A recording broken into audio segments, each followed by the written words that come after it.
Hey everyone, I'm your host, Robbie Strazynski, and thanks so much for joining us on episode number 23 of CardsChat, the friendliest poker podcast in town. On this episode, we have the pleasure of welcoming Martin Jacobsen, the 2014 World Series of Poker main event champion. Martin's got over $17 million in live tournament earnings and several million in online tournament earnings. He's far and away, head and shoulders above the Sweden's all-time leading tournament earner, the money list, and he has an incredible 22 different flags on his Hendon Mob profile. Plus, he's a pretty darn nice guy. So, Martin, welcome to the Cards Chat podcast. It's nice to see you again. Thanks, Robbie. It's good to be here. Good to see you. So, let's start with something that kind of was just announced very recently. You started off 2021 with two newsworthy items. One of them is an ending, and one of them is a beginning. So, let's start with the ending. I know that your partnership with 888 Poker is something that recently wrapped up. You were one of the team pros with the company for about 3 years. So tell us a little bit about your time with them, and maybe if you have some favorite memories with them, and also why you felt the timing was right to wrap things up. Well, it was, so I've been with the 888 since 2018, January 2018. So yeah, exactly 3 years. And it was my first and only sponsorship partnership, which, been amazing because it's always sort of been a goal of mine to get sponsored, even though it didn't really happen until 9 years into my career. Right. But it was a great time to experience what it's like on the inside of one of these major poker operators, and be able to give them feedback and come with suggestions and such.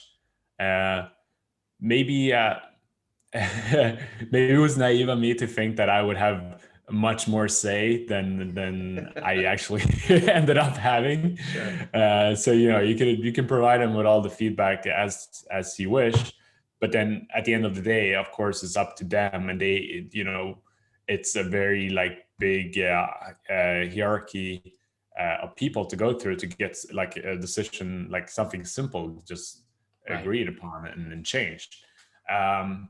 So, but that was really interesting to see, how it worked, because I think a lot of times before I would just think to myself, why wouldn't you just change this? This is such a no-brainer. Right. And now I've been getting a lot of answers that, okay, it's not actually as black and white. It's, there are reasons behind these decisions. And like I said,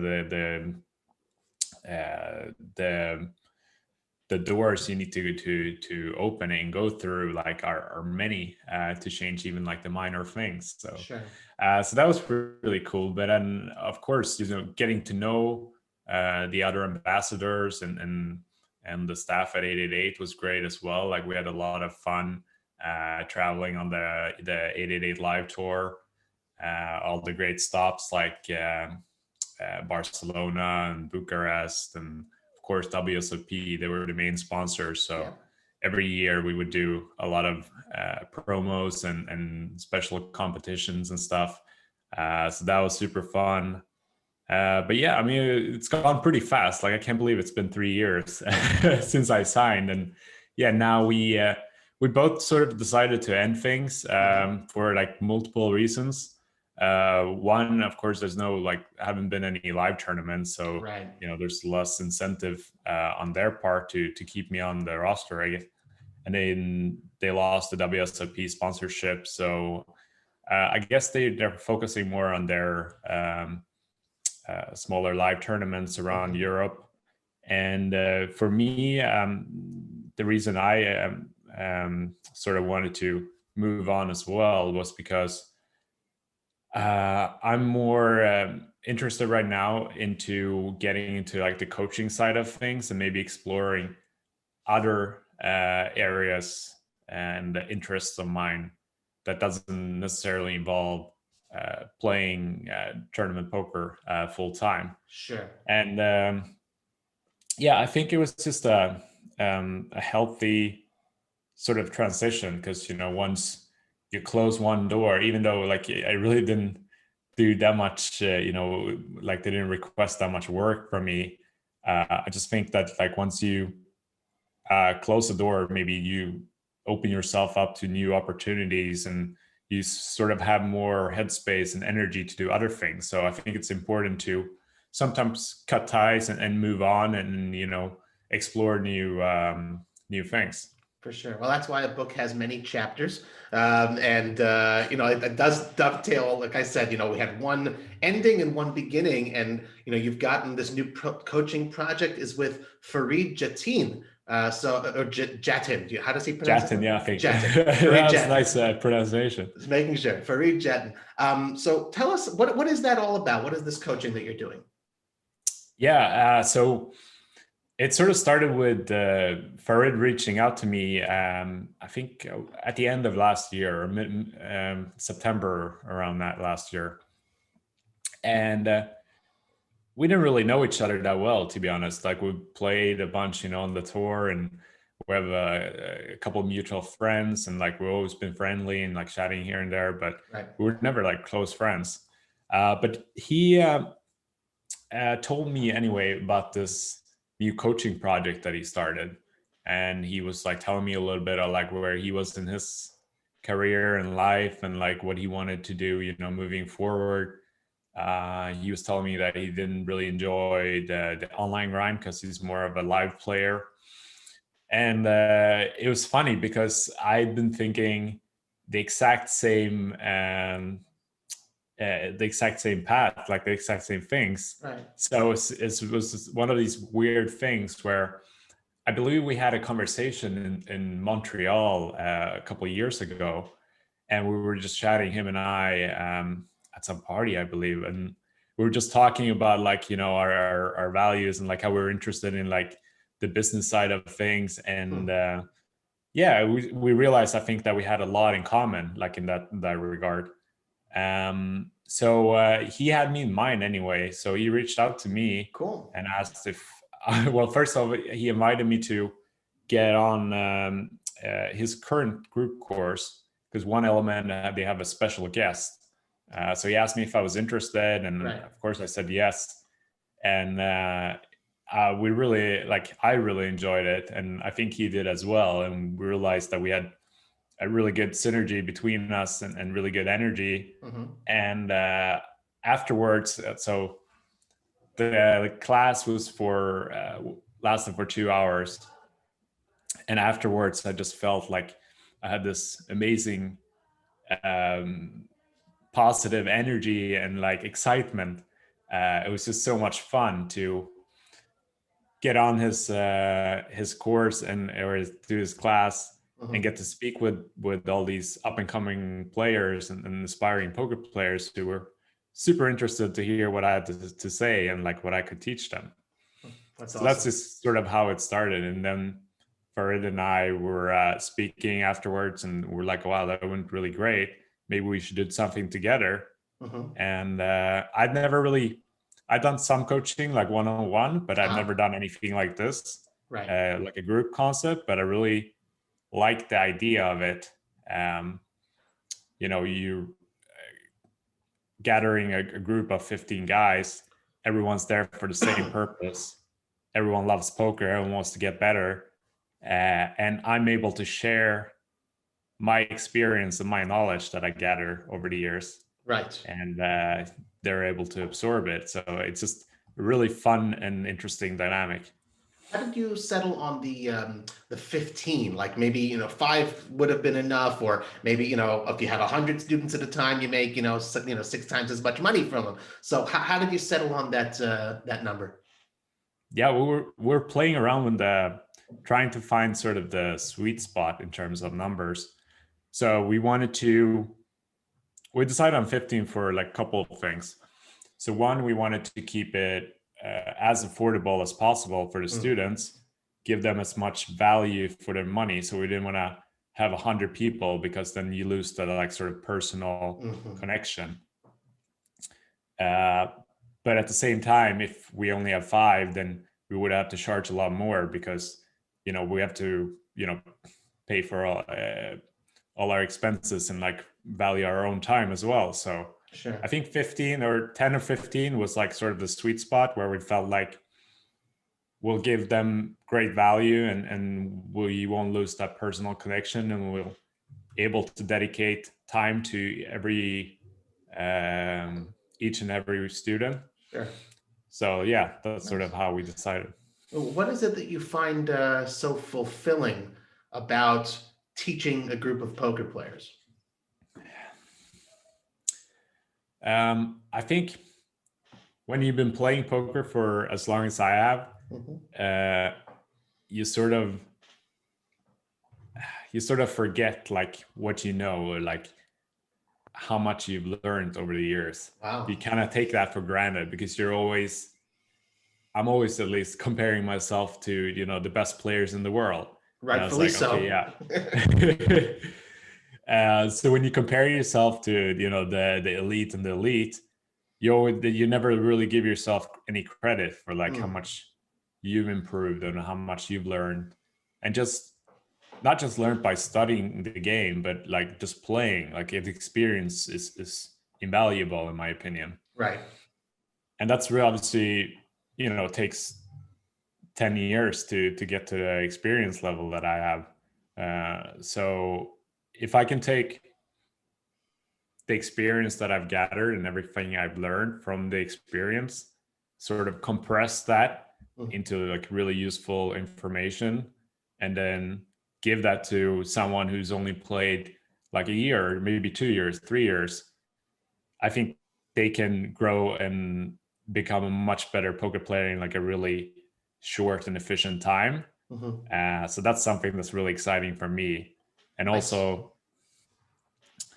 I find it really valuable because you get so much sort of fulfillment. It's kind of hard to explain, but I think just teaching in general is something that's very fulfilling because it's all about sharing.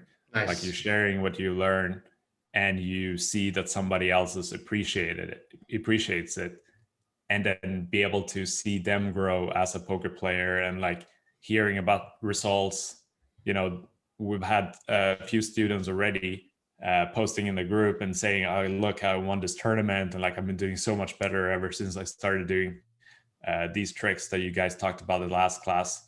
And it's just amazing to hear, and like that to me is so much more fulfilling than just playing poker on by myself right now. Awesome. Well, that's a really cool thing to hear, and I wish you tons of success with this course. In September in last year, just to sort of draw on a little bit of a parallel, you posted a picture on Facebook and on Instagram of yourself, and you had a whole squad of like coaches, advisors, friends, people that you worked with before the final table, the main event in 2014. And you wrote, this was your caption, "I feel like we all won the main event that day." And just to sort of name drop here, just a few of the faces that I recognized. You got Sam Greenwood, Jason Kuhn, Mohsin Charania, Mike Watson. So my question is, before the main event final table, were you already used to, this was part of your regular study routine, that you collaborated in a way and bounced ideas and theories and strategies off your fellow pros? Or was this, okay, I made the final table, this is something I really got to try for the first time and speak with the wizards? Sort of. Sort of both. I've always relied a lot on my friends in terms of growth. I think it's really important to have a good support group, or like close net of friends that you can talk strategy to, and like sort of explore different strategies, and also just like motivate each other and keep each other accountable to progress. So I've always sort of done that, but like maybe never really to the extent that I did to prepare for the final table. Right. Because that, like what's going to motivate you more than that opportunity. So I really went 100% all in. Sure. On the best extent possible.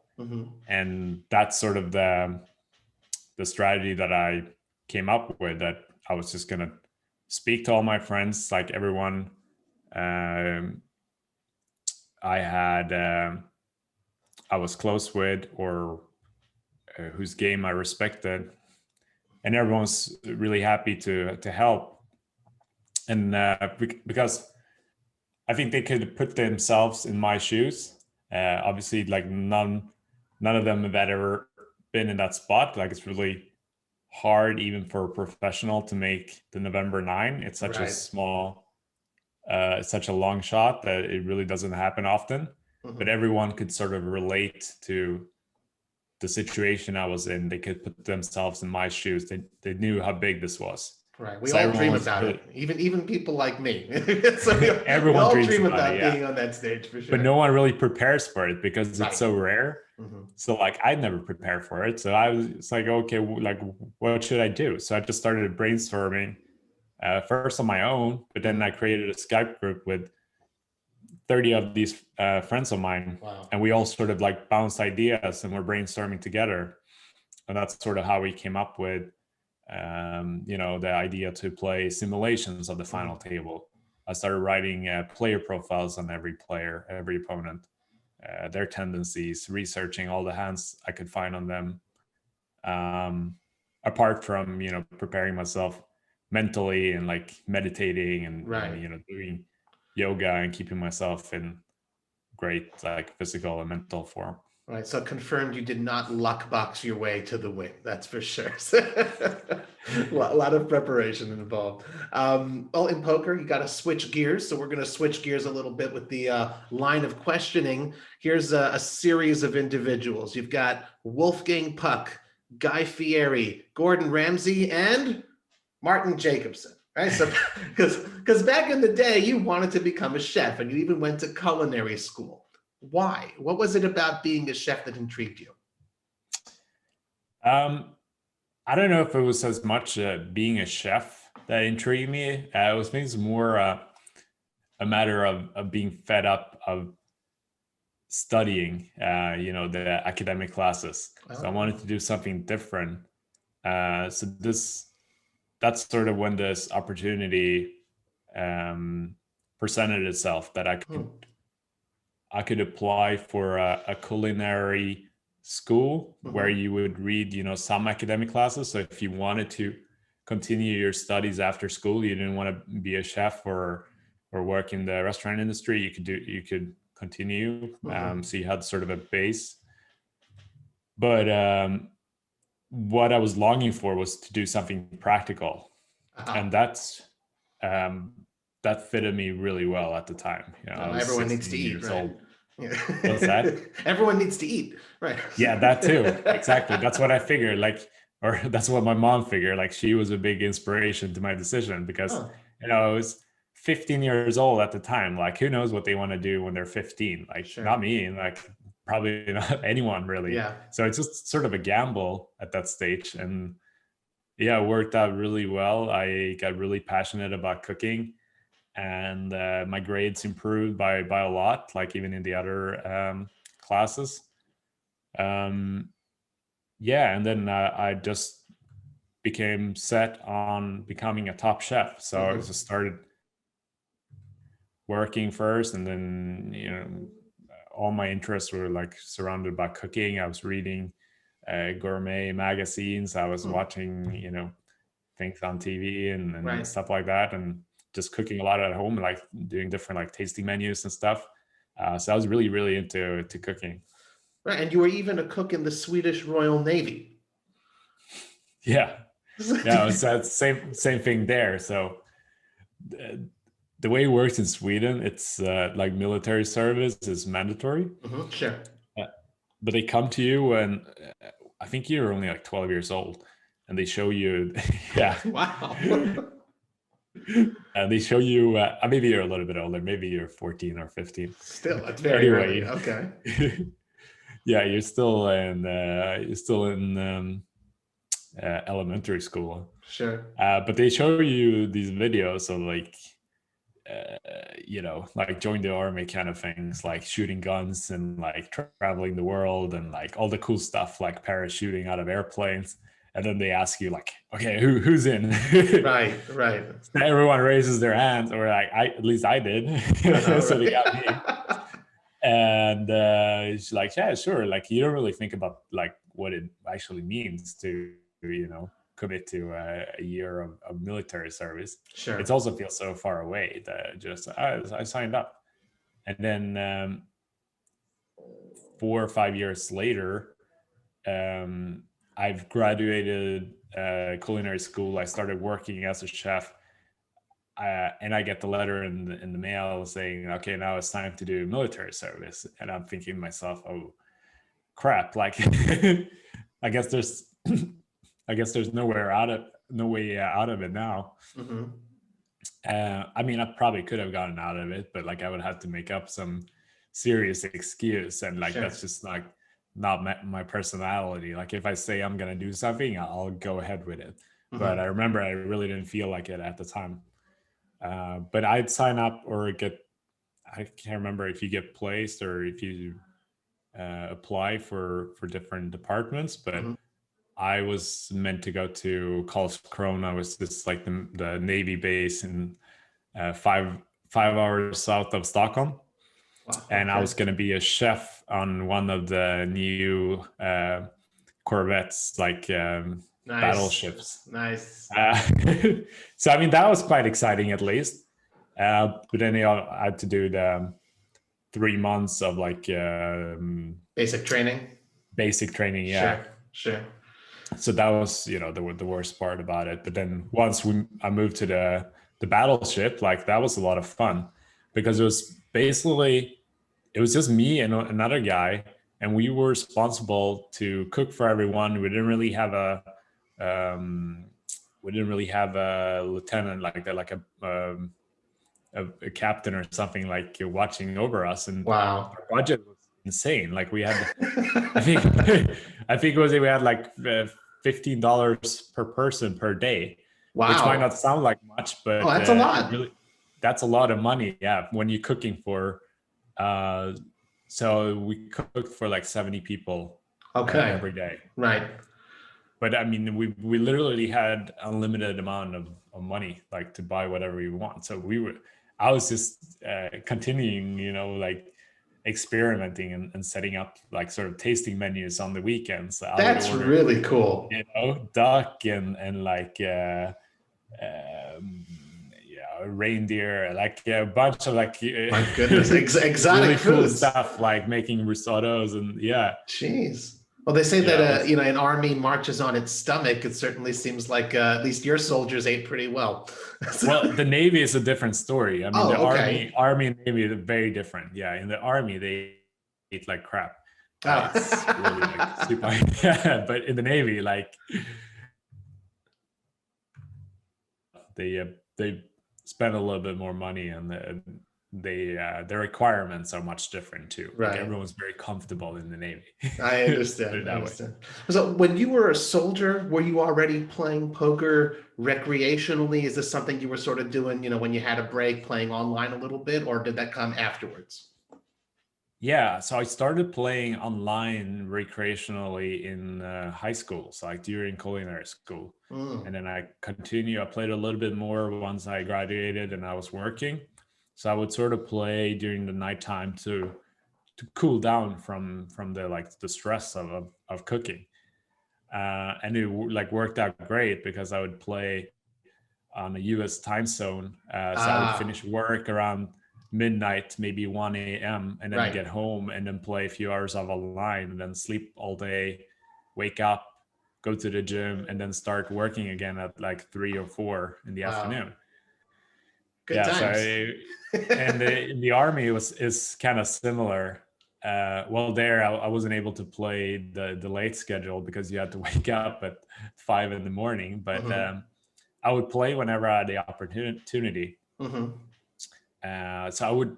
This was 12, 13 years ago or so. So back then I didn't have a laptop. So the only way for me to play was to go. I found this internet cafe. So I would go there. It sounds so old school, but it really, amazing. yeah, it really wasn't a big deal back then. Right. So yeah, if you wanted internet, you had to go to the internet cafe, Oh and my then God. so I would go there, and I would play sit and go tournaments. That was kind of my thing. So I would play sit and goes, and sometimes when you're playing tournaments, I would stay away from multi-table tournaments because they were so unpredictable on like when they were going to end. The Right. sit and goes, I kind of knew that like, okay, like they last about an hour, maybe 2 hours at most. Right. You But don't want the sometimes, cafe closing on you or anything, right? yeah, but actually that happened a few times Oh my where the God. guy's like pointing at the watch and he's like, hey man, I need to leave. Like you gotta get out of here. And I would be like three-handed in the sitting go still. And I would have to bribe him to like stay open. Amazing. Yeah. But Give him then a piece of your eventually, action, I guess, right? yeah, but then by the summer, I made a little bit of money playing poker, actually enough so I could buy myself a laptop. And Okay. that made things a lot easier. The only problem was that there was no Wi-Fi on no Wi-Fi, of course, but no, I couldn't even get the 3G, three and a Wow. half, 4G back then, but 3G on the boat because it was a stealth battleship. Right. So there was no reception on the boat except for up on deck, like where the I don't know what it's called in English, but like where you like stir the boat, basically, Sure, where the sure. captain. That's great. Yeah, So so you're sitting there in the middle of the night I playing would online sneak up there and with my poker. laptop and play online poker. That's amazing. Yeah. That's an incredible story. Wow. So you're playing recreationally, you're playing as a hobby, and then you somehow you win a seat into the 2008 WSOP main event. Now that's a big deal for anyone, especially recreational players. That's the dream, but you weren't necessarily sure if you're gonna play or not. So let's hear that story from you. Yeah, so that was in 2008. So I Mhm. finished military service and I was working at a restaurant in Stockholm, still living at home. And yeah, I continued playing, the late schedule after I finished working. And then in the summer, I managed to win a seat to the WSOP main event.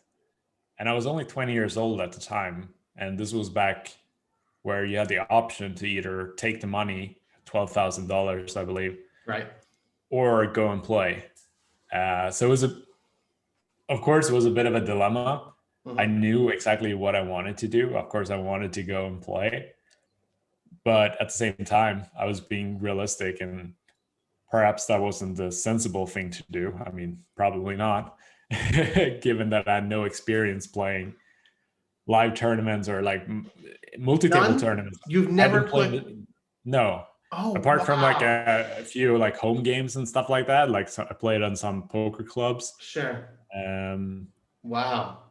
yeah. Right onto the So big stage. My goodness. Okay. Yeah, that's okay. I can see the yeah, dilemma and now. $12,000. Just to put it in perspective, we're working as a chef. You really don't make a lot of money, especially when you're young and up and coming. Like I was basically working for minimum wage, Sure. so $12,000 was almost like a year's salary It's a for me lot at the of time. crone. It's a lot of crone. A lot of Right. Okay, so that way, but then you go ahead. So you play. Unfortunately, it didn't work out too well. no. I don't mean, I'm not gonna kick doors. I will say this. So you made the decision, you decided to go and play. 3 hands later, the dream is dead. It's not great. But, and this is the reason I'm telling you, we don't focus on the negative here. A month later, right, in August 2008, you finished second in the PokerStars Sunday Million for 89K. A couple months after that, you turned a $800 satellite into a third place finish at EPT Budapest. You made a deal, 280,000 euro. That's your first live score. So the reason, again, I brought up the WSOP within a few months here. Okay, you started as a recreational player. You're playing on the big stage. It didn't go well. And then all of a sudden, a couple months later, you have two massive scores. What does it feel like at the end of those 3 months after you've experienced, the highs, the lows, the roller coaster? Yeah, it all went so fast, actually. From winning the main event seat, I won it super late. I won it in May, so it was really not a lot of time to even decide what I was gonna do. And busting third in the WSOP main event, getting second in the Sunday Million just a month later, and then qualifying for EPT Budapest and managing to get third place. Yep. So it was a big roller coaster, but like a very fun one because poker was so new to me, and it was I was so passionate about it, and it was sort of like a dream come true. Even though I don't know if I viewed it like that. I never actually made the decision to go pro. It was just sort of something that happened. Interesting. In between two jobs, I quit my job in Stockholm to go to move to Barcelona and work at a Michelin star restaurant there. And I had everything set up. So, I hadn't spoken to the person there, but a girl that I was working with in Stockholm said that she would set it up for me. Her friend was there, and they needed more chefs, and I could rent a room there, and like everything was pretty much a done deal. Sure. So I quit my job, and then she quit as well. And then for whatever reason, I couldn't get a hold of her. Like she just went MIA. I still haven't spoken to her today. It's one of the weirdest things that ever happened to me. Wow. But I wasn't like panicking or anything because I knew I could always get another chef job. Like that was right. It's one of those things that there's always a shortage of good chefs. So I could always get a job if I needed to. I was living at home, so I didn't really have many expenses, and I was enjoying playing poker. So right. That's sort of what I did. I just continued to up my volume and play more and study more. And that's sort of when I started having success. I got second in the Sunday Million. Right. And then I managed to qualify for Budapest. And then, and just sort of carried on from there. I never really looked back. That's amazing. You say you never really made an active decision to go pro, but to me at least, I imagine many of our listeners, here in the CardsChat community, one of the main differences between being a recreational player and a professional player, sure, as a recreational, you still want to win, you take it seriously, maybe you do a little bit of studying, but as a pro, you're studying all the time. So at what point did that sort of change where you say, okay, well, I want to take this more seriously, and besides playing more, you also started really getting in the lab? I didn't really get into the lab until way, way later, to be honest. Back then, I don't think it was very different poker back then. Like, I think it's important to point out, no one really knew how to play, like myself included. Everyone was sort of like trying to figure it out because there really wasn't that many resources available. Right. Like now, today, we're spoiled. Like there's software that tells us the answers. We just plug in some numbers. Like there's charts for everything. Like that wasn't the case back then. It was really hard to get any sort of solid information. Like this was in 2006, 2008 when I sort of went pro. So I was sort of learning as I went and just learning from experience. I was reading a few poker books. That was sort of like how I studied. Sure. And then the rest was just talking strategy to friends. So I quite early, when I start traveling, you sort of meet more fellow pros or that are in the same position as me, have like similar experience. Maybe some of them had a little bit more. So I learned a lot from them, just talking strategy to them, but also playing and like seeing what everyone else was doing and like thinking about it, and then just, kind of copying, what I thought was good, and then trying to differentiate what I thought was bad, and then sort of develop my own playing style just from that. There's something very romantic about that. I don't mean to belittle it at all. I actually love that kind of story a lot more because it's very organic. It's very natural. I mean, like you said, now we're living in a time where, okay, if you want to go ahead and make a decision to go pro, you kind of are obligated, to utilize all these resources and the poker training sites that that sort of a thing. Back then, the idea of figuring it out and making your way up and learning more, you really had to be a self-starter. And I think that just makes for a richer story. That's really cool. I like it a lot.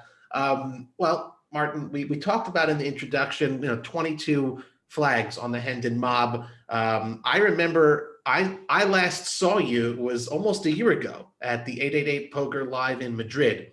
I know you love getting around. You mentioned, part of working with 888 while you were a sponsored player there, you got to go to a lot of places. And of course, you enjoy traveling.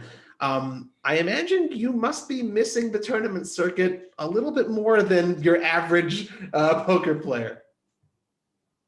Yeah, definitely. And that's something I realized this past year, with there not being any live. I haven't played live poker since Madrid. That was my last tournament, actually. Right. Wow, I can't believe it's a year ago. Right? Me either. Yeah. But yeah, I really miss live poker, I realized. I've sort of always kept the balance about like 50-50 between live and online. And it's something I've always enjoyed. Like I wouldn't want to pick one or the other. I think it's so nice after you've been playing live for like, let's say a full summer in Vegas and just be able to go home and play W Coop or something like that. And just be at the comfort of your own home. Everything is much smoother and faster. But at the same time, like after you played online for a while, you sort of miss the like social aspect of the game and the physical interaction, like where you're actually able to look your opponent in the eye and like try to get a read or like talk to them, or just like seeing friends, and talking strategy on dinner breaks. Like I miss that, and traveling, of course, and getting new impressions and seeing new places, and just like, because I grow every time I travel in poker, I realize, like, because you're always meeting someone, or you're always having some meaningful conversations, and that just doesn't occur at the same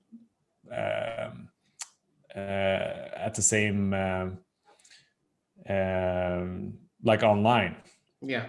Like sure, you can chat on Skype or whatever, but it's just not the same. Sure. No, I understand that. I mean, so I guess you did pivot to online. You have been playing online this year. Yes. What is it that you enjoy about online poker besides obviously the comfort of doing so from home?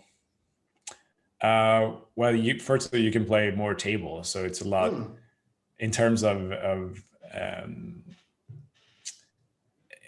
getting a dopamine kick. Like it's a lot more exciting because you always have a decision, and it's a lot more fast paced, and like you're really put to the test in a different way than live. Unless you have a shot clock, you can take all the time in the world until someone calls the clock on you.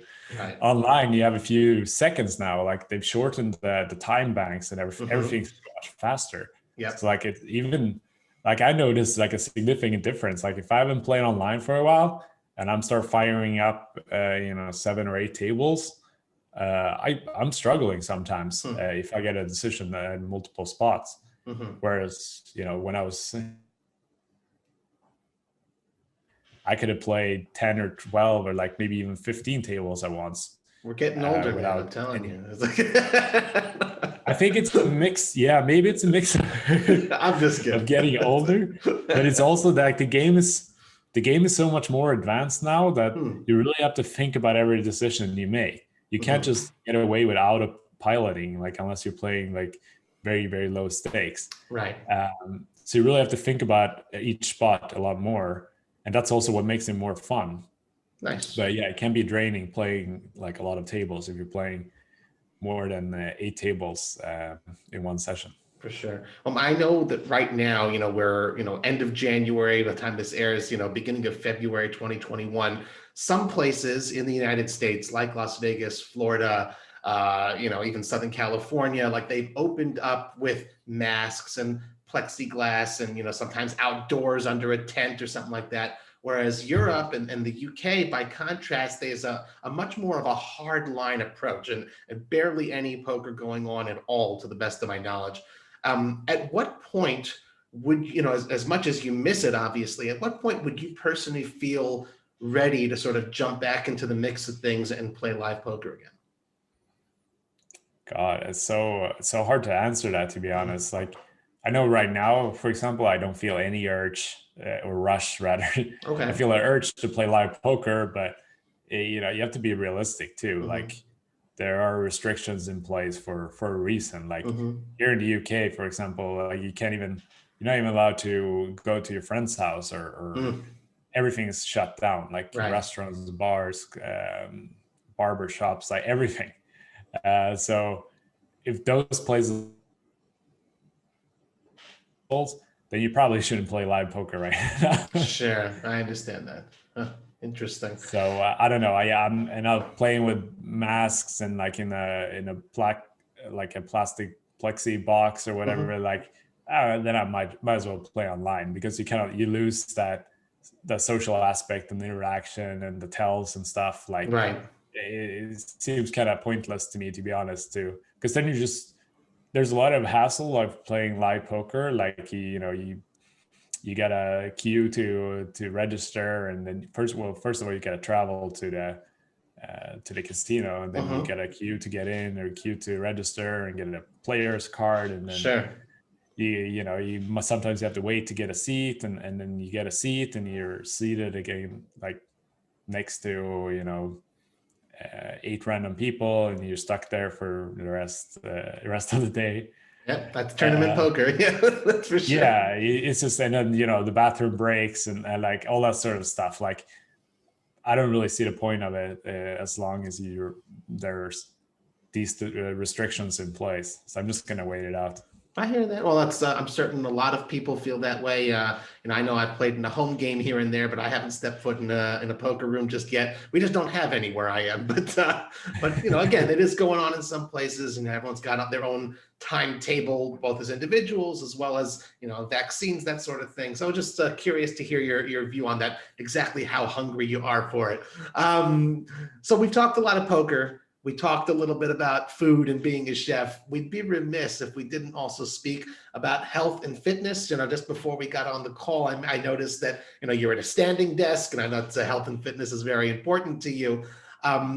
It could certainly be said that you're kind of a prototype of the new generation of healthy poker players. You work just as hard on your body and on your mind as you do your poker game.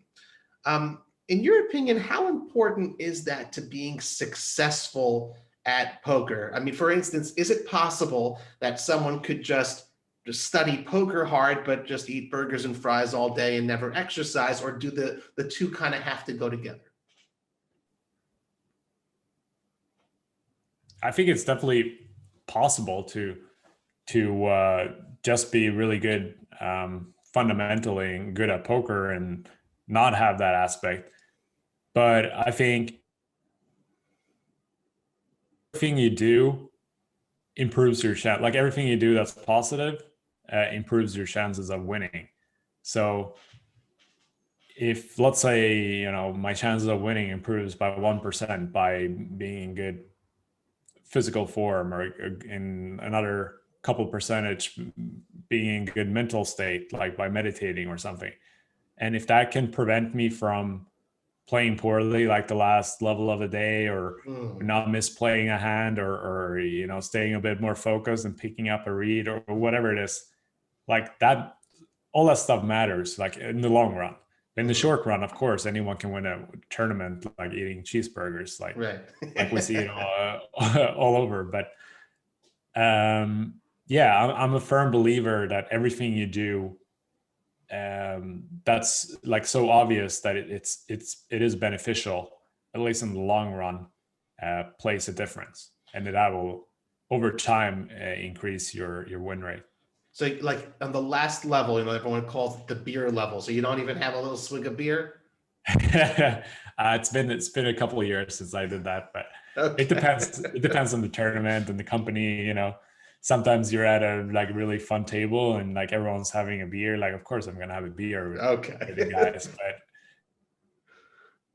not if it's of the super high roller or the final table bubble of something. Like Sure. it all depends on the occasion. I understand. Well, I want to ask you a couple of specific elements. Again, you're super healthy. I'm really not exaggerating here, and some of it sounds really cool. I know in the biography on your website, along with the physical activities, you talk about mixed martial arts and food and nutrition. You also mentioned something called biohacking.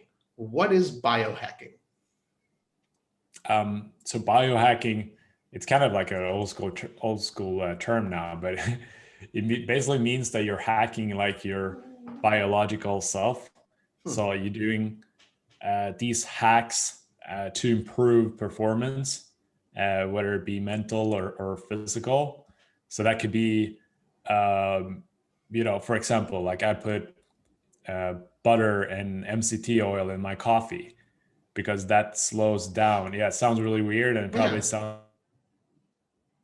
really odd. There's been a lot of research on it, and I've been doing it for as long as I can remember, like eight years or so. And what it does is the fat molecules, first of all, like grass-fed butter and those type of healthy fats, they're actually good for you. Right. So there's different types of fats. Okay. But what the fat molecules does, they break down the caffeine. They slow down the metabolism of the caffeine in coffee. Wow. And it gives you 6 hours of solid energy rather than 1 hour energy and a big crash after. Right. Huh. Yeah. Interesting. Okay. Well, I did not know that's that. Just one example, but there's plenty. Okay. It can be like napping during the day, to improve energy, or just meditating or taking a certain supplement and like those little things. Okay. I'll give that to you, and that is fascinating. I did not know that. It's a great example. When I did a little Googling, I looked for a couple examples of biohacking, and there's some pretty crazy things, Martin, that some biohackers do. They replace their own blood with the blood of younger people, or they implant computer chips into their bodies. So what part Android are you? Yeah, I'm more of like an old school biohacker. I mean, that sounds pretty extreme to me. What besides butter in your coffee, is there anything kind of extreme that's unusual to regular coffee drinkers or whatever that you have done? No, I mean, I've tried like I'm a big believer in recovery, like recovery from stress. So I always try to think like, how can I recover from my poker sessions or my training sessions? Because you need to recover to be able to perform the next day, right? So if you're playing like a tournament like the main event and it's an 8-day long tournament, what can I do, after I finish playing every day to feel better when I wake up in the morning? Right.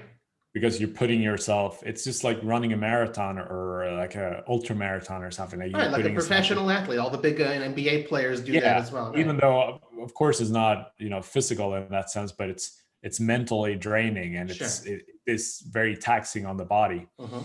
So I always try to think like what I can do to recover faster, to shorten my recovery window, so I can feel better the next day. So I do stuff like, it's nothing groundbreaking. Like I'll take a massage, or I'll foam roll in the evening, or meditating and do all these things to slow down or calm down the nervous system, and that helps you recover faster. Nice. And I do stuff like floating, for example, like self-deprivation tank, where you lie in. I don't know if you've heard about it, but it's pretty cool. So it's like a big bathtub basically, and it has a lid on it. You close the lid, and then it's about this much water in the tank, but it's also 1,000 kilograms of Epsom salt. So what that does is, as the name sort of hints at you're floating in there. Okay. And the idea, the science behind it is that there's no gravity. Right. Like your body is just floating. Like you're not even feeling the gravity of your body. Huh. And what that does, it's speeds up recovery and generates cells and increases blood circulation. And of course, the Epsom salt is really good for the body and the skin and the hair and Right. nails. And it's just like the ultimate way to get into the deep relaxation, and that will help you recover a lot faster than if you were sleeping. They say that an hour in there is the equivalent to 4 hours of deep sleep, for Wow. example. Well, that does sound pretty cool. I mean, I'd certainly try it for an hour. How often does one float? I try to do once a week. Oh, okay. But I mean, the more often, the better. It Really? just sort of works for me. Once a week, I have a center like pretty close to me. Right. Huh, very cool. All right, so I got a couple more questions, and then we'll get into the community questions from the CardsChat forum members. So Martin, we've spoken a few times over these last few years, but I've actually only done a full interview with you one time before, and that was a few months after you won the main event. And at the time, I hadn't yet conducted too many interviews, and I have to admit, I can do this now years later. I was a little nervous at the time. So I was so nervous that I forgot to ask you one very important question then. So now we get to, close the circle and make up for it. I know it sounds crazy, but it's the truth. Let's go. It's the truth. So at the final table, you, rather than being patched up by an online poker site, you had a big patch said powered by Siltep. And I know that came from your partnership with Natural Stacks. It's a supplement company. Maybe you can tell us a little bit about the company. What is Siltep and how do these supplements work? And I guess, for lack of a better expression, is this something that you feel poker players should look into for like a brain boost of sorts? Yeah. So the partnership with Natural Stacks sort of came about, like we were speaking about a minute ago, in terms of biohacking. Mm-hmm. I've always been interested ever since I was little when I was 15 and started working on the stuff. I've always been interested in supplementation. Like, what can I do to increase my performance? Like, I've always been very like optimized, like performance based nerd sort of. Right. So playing poker, of course, I was always looking for an edge where I would have more focus, more energy, more mental clarity. And I think it was around that time, like in 2013, 2014, when I first heard about Nootropics. Mm-hmm. And Nootropics is basically, it's a supplement that increases your mental performance, your mental clarity, your focus, your memory. And I found this company, Natural Stacks. This was in the beginning of Wsop in 2014. Right. So I ordered a few of their supplements, and I was like, okay, I'll try them during the summer and see how it goes. And then I make, the November 9. Right. I have a pretty good summer overall. Like even before that, I think I made a final table or so. And then as soon as I made November 9, I knew that I wanted to take the opportunity to maybe get a sponsor, because it's been something that's been sort of a goal and a dream of mine to work with one of these companies, not just like for financial benefits. Like I knew I was going to make a lot of money already, like with making the final table. It's more like I wanted to, utilize that opportunity to represent the brand and work with someone, like a partnership. Like that was really exciting to me, to see what it's like, in the business world. The problem with being a professional poker player is that a lot of companies don't want to associate themselves with poker because it's gambling related, and they have strong restrictions and core values in place that doesn't allow them to. So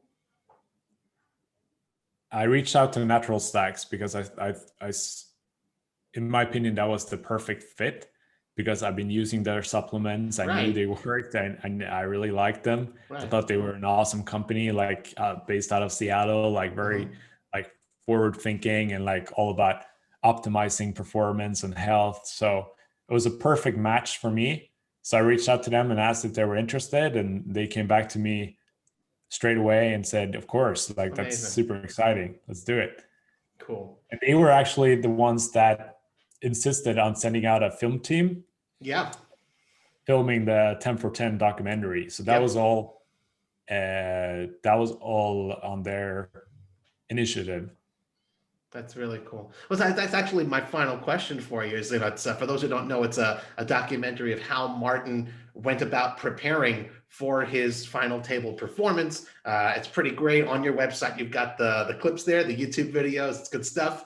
I'm curious. I mean, obviously now you've done boatloads of interviews. You've been on camera 1,000 times, all that sort of thing. At the time, though, even though you had experienced poker success, the idea, I mean, it's kind of a crazy thing for a documentary film team to follow and document what you've been doing. What was that like, to have your life so recorded like that? Yeah, it was quite new back then.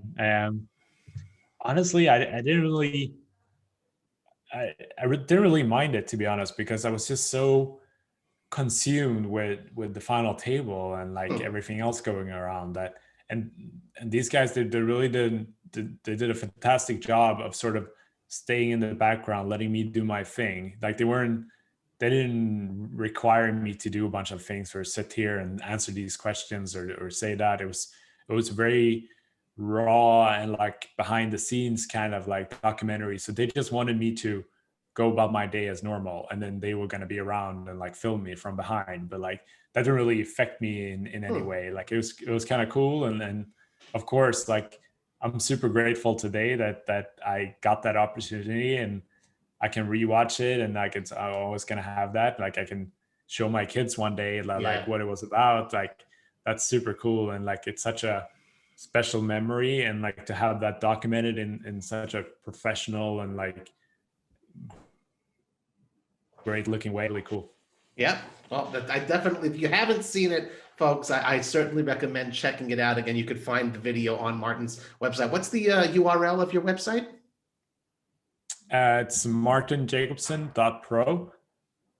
Okay, there you go. So definitely be sure to check that out.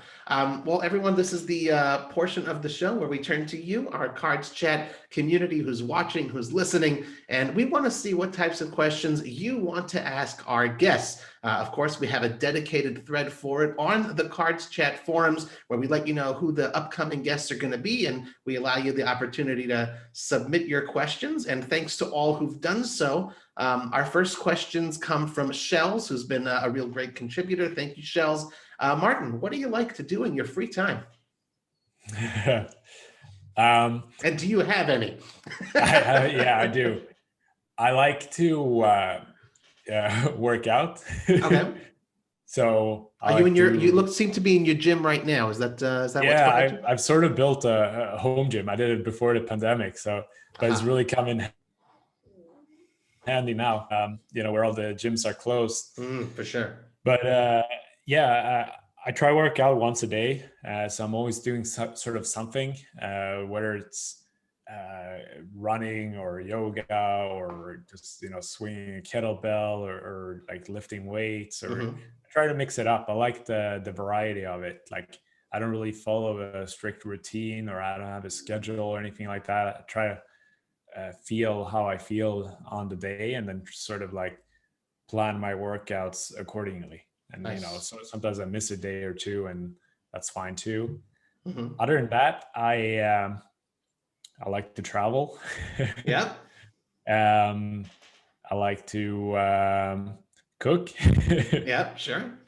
Well, good stuff. Yeah. Those are some good productive habits. I like it. And one more from Shells is, what is the one poker tournament or event, live and online, so one of each, that you just can't miss? Oh, it's easy. Yeah. I mean, for live, it's of course the WSOP main event. Yeah, well, winning it once isn't enough, of course. Of course. At least, yeah, that's by far the most exciting event of the year. Online, it's a little bit tougher. It sort of depends on the year. Like sometimes they will have like a unique event. Like this year, for example, obviously we had the WSOP main events on GT Poker. Yeah, all of them, all the main events, right? Yeah. And like one on WSOP.com as well. So that was a bit confusing, but of course, like that was, one that you didn't want to miss. Right. Especially the first one, which you assume were the official one. Yes, exactly. Get yourself on another banner or not in the Rio.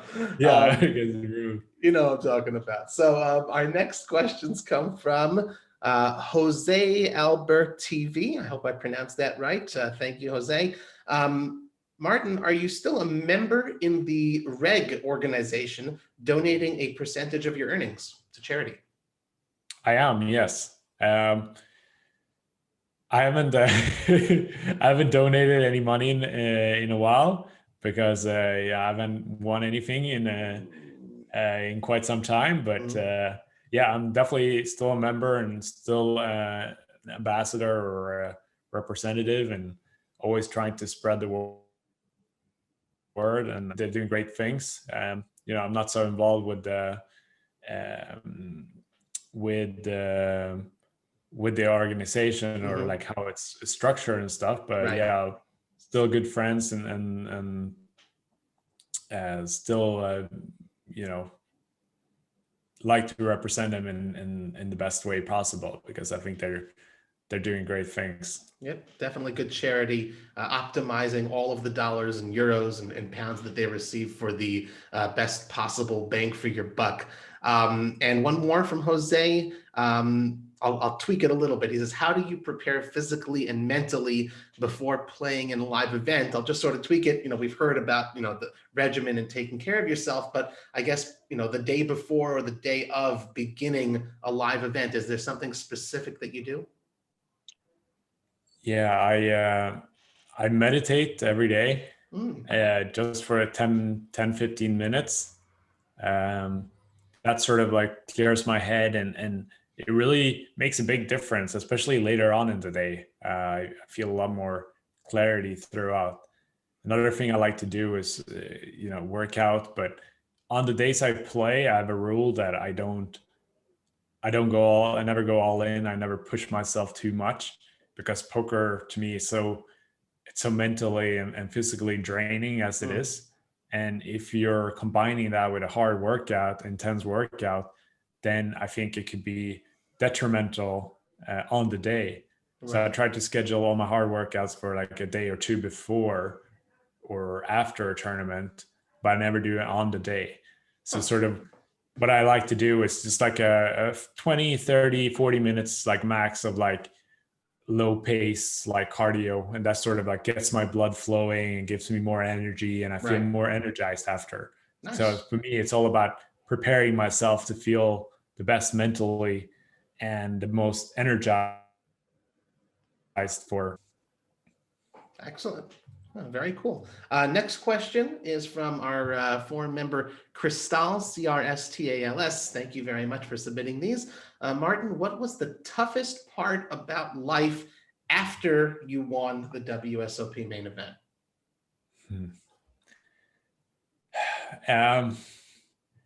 Probably like knowing what's next, like what to do, how to continue with life. Like, do I continue playing? Like, what am I playing for? Like, what's my deeper purpose? Do I maybe want to do something else? What would that be? Like those type of questions like starts popping up in your head. I think I am so consumed with the game that maybe I haven't really stopped up for a second and asked myself these questions until this year or this previous year, 2020, where I was sort of forced to, because live poker was taken away from me, and live poker was such a big part of my life that I was so used to just going from stop to stop. Like it was pretty much always the same thing. You had the European tour and the WSOP, and like you sort of knew where you would be for the entire year. Right. And I think when you do that, and you're so comfortable with that lifestyle, because it is a lot of fun, you get to see all these places and spend time with your friends. It becomes kind of daunting to give that lifestyle up and throw yourself at something else that you might not have any, or you don't have any experience with, or you don't have any education or knowledge. Like I've never really thought about going back to cooking. Okay. Or like even open my own restaurant or anything like that. So I think what I would want to do is something completely different, but it is quite daunting to sacrifice this lifestyle and like the comfort it provides and like all the fun parts to do something else. But eventually you're going to have to take that step, because I don't think I'm going to play poker professionally forever. And it also sort of loses its appeal after a while. I think that's the same with everything. Like you become a little bit less hungry over time, especially when you won the biggest tournament there is. Right. That's always the question that people ask me, like, how do you stay motivated after winning the biggest tournament there is to win? And I usually just sort of responds with that, like, I'm not playing, I'm not playing for the money or the fame. I'm just playing for the love of the game. Sure. And while that's true, it gets to a point where like you might be looking for something else, something a bit more fulfilling than playing full time. And I think that's what I found with coaching. Brilliant. I love it. And I mean, it totally makes sense. It's a great answer. It's a wonderful answer. Well, here's one on the opposite end of the poker playing spectrum, also from Crystals. Martin, what advice would you give to players, not only who haven't won the main event, but who are still playing in the micros and just starting to build a bankroll? What would you tell them? I would tell them to, move up slowly in stakes. Try to play, if your goal is to play live events or big tournaments, play satellites, play small sub satellites to get into the bigger satellites. At least that worked well for me. I didn't buy in for the biggest, for the last step to win the WSOP main event package back then. I was buying in for $80, and then I won a $20 ticket, and then I won a $700 ticket, and I won a $2,000 ticket, and then I won the main event or the main event seat. Right. So I think that's a good strategy, because you're not risking that much and you're getting experience along the way. Cool. Well, very good. I like that. Just two more questions until we wrap it up. This one is from El Soma 77. Thank you very much for putting this one in. I like this one. I like all of them. What is your most significant goal for 2021? My most significant goal is to continue on this journey I started with the coaching project and keep growing the project and get more students involved and be able to teach out more of what I know. And that's my main goal for this year. I like it. Well, it's good. Also, I will mention as well, like what you're saying, as far as coaching or exploring other avenues. We know from other players, Fedor Holes, you can retire and the game will always be there for you if you ever want to return. So that's important to know. Our final question is from Acid Burn FX. Love these names. Aren't they great, Mark? So, you've won the biggest there is to win in poker. What dream of yours still remains unfulfilled? Whoa. I saved the best one for last. That's a deep one. I mean, I don't know. It depends how you want to look at it. I mean, you could say that one dream of mine that never got fulfilled was to work at a Michelin star restaurant, that never got fulfilled. Is that still a dream of mine? Yeah, yes and no. Right. Yes, in the sense that it would be really cool. Like I always, I always dream back when I watch like Chef's Table, like for example, or one of these like cooking shows, and you sort of like picture yourself there, and you're thinking back about like how much you miss cooking. Mhm. But do I want to like get on that journey and like sort of 100% dedicate myself to that today? Right. Probably not. Uh, so I don't know. I don't know how to answer that, to be honest. I don't really have any goals other than, like I said, growing this coaching project, and that's sort of my sole focus. And so, and then sort of like see what happens, see what other opportunities arises. That's legitimate, and it's, definitely good to have something that you're focused on, especially in these crazy times. I want to thank everyone who sent in questions for Martin Jacobson, and just a friendly reminder once again to our Cards Chat community. We'd love to see you submit your questions for future podcast guests in the dedicated thread on the forums. And of course, please be sure to give us a good review on iTunes and spread the word via your social media channels if you like the show. Martin, it's been a pleasure speaking with you. Before we let you go, anything else you'd like to tell our audience, or anything you'd like to plug or promote?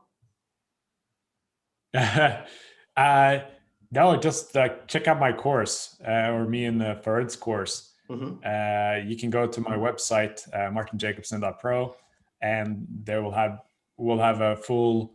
If you click on coaching, you'll have a full layout of the full class, what it entails, all the courses, what we'll cover. It's basically a full extensive course. So we go from A to Z, covering everything from uh, pre-flop races to final table strategies. It's super fun, and yeah, I hope to see you there.